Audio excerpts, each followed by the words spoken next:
Hello Leo, Sun, Moon, Rising, Venus signs. Kumusta kayo? Sana ba'y nasa mabuti kayong kalagayan?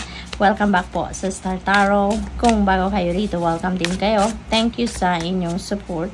I truly appreciate it. God bless you all. Leo, po na mensahe ninyo, 3 of Wands, napakaganda. This is good luck energy, no? So, ang swerte ay nasa inyong horizon. Good fortune is on your horizon. At saka, you're taking action now, no? Kasi, yung pinanggagalingan ng 3 of Wands is 2 of Wands, which is planning stage, no? At strategizing stage. And 3 of Wands is the stage we're in. You're going to roll out your plans. Ready na kayo to implement kung ano man ang mga plano ninyo. Ang maganda rito, kasi kung may plano na kayong nabuo, for implementation na kayo ngayon, and at the same time, nasa inyo yung swerte. Diba? Good fortune and good luck is on your side. Kaya napakaganda, makakaasa kayo na kung ano man ang sisimulan ninyong gawin, anumang klaseng proyekto ang sisimulan ninyo at this time, you can expect, no, swerte sa gagawin ninyo, or magiging smooth sailing yung inyong gagawin, magiging smooth sailing yung journey ninyo dito, no? So, good luck to that. Maaari din na magta-travel kayo, no? Kasi this is travel energy. We have King of Pentacles. Ayan. So, sa King of Pentacles, this is about wealth, no? This is about money. This is about financial gain. This is about generosity, no? So, maaaring ang iba sa inyo ay nandoon na kayo sa puntong ganon. You're already embodying the energy of King of Pentacles. Tsaka si King of Pentacles, ano din ito, yayamanin na, no? Nandoon na siya sa tugatog ng tagumpay pagdating sa kanyang money, career, and finances. Kaya, kumbaga, nasa mataas na siya na posisyon siguro sa trabaho, or baka booming na ang kanyang negosyo, no? Baka ganon ang mga sitwasyon ngayon ni King of Pentacles. And maaaring ganon na kayo, nandoon na kayo sa punto na you are financially secured, financially stable na din kayo, no? Yung ganon. So, good luck. Ang iba din sa inyo dito, maaaring magiging tatay na kayo, no? We have the full energy, new beginning energy. You are up for change, no?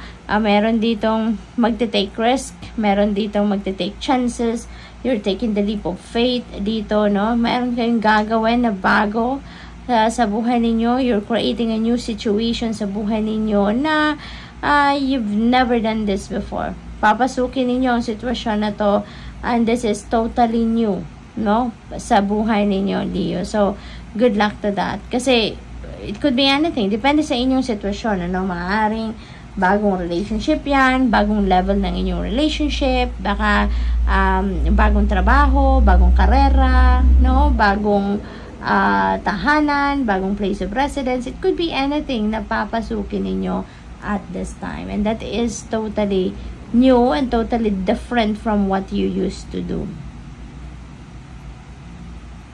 So, what else? We have Judgment energy. Ayan. So, this is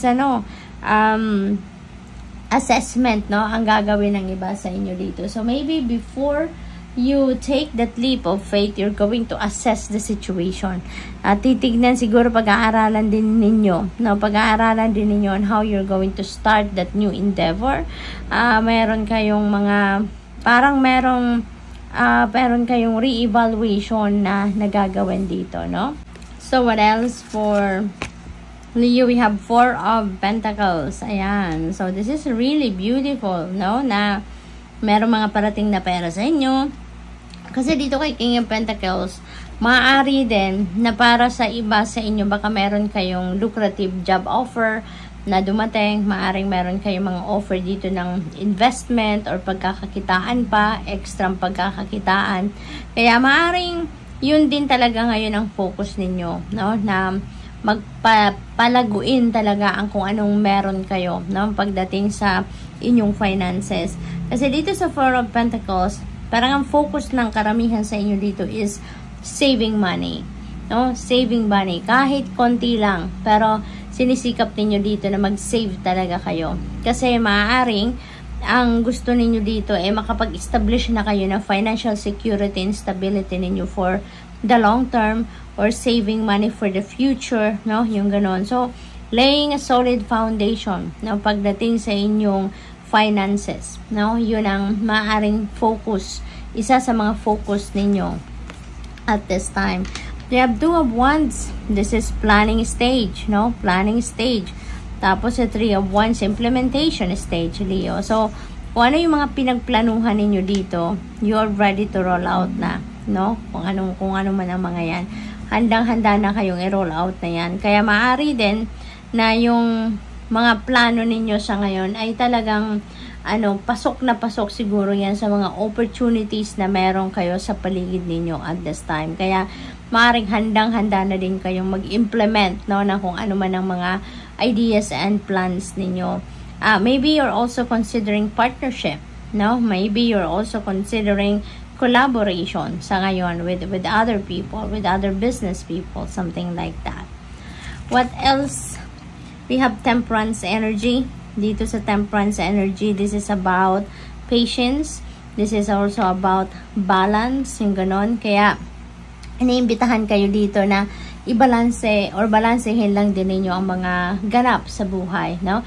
Balansehin din ninyo dito yung yung mga pinagfo-focusan ninyo sa ngayon. Kailangang every area of life na bibigyan ninyo ng karampatang oras, panahon at atensyon. Hindi pwedeng may imbalance, hindi pwedeng isang part lang ng isang area lang ng buhay ninyong bibigyan ninyo ng panahon or atensyon, ano? So dapat every area meron, katulad na lamang ng trabaho ninyo, pamilya, relationship, 'di ba? Self-care, no? Yung self-love, napaka-importante din noon para magkaroon kayo ng mas magandang takbo ng pag-iisip, maluwag ang kalooban, alam mo yun, yung maganda ang inyong pakiramdam, maluwag ang inyong pakiramdam, something like that. So what else? The Creator.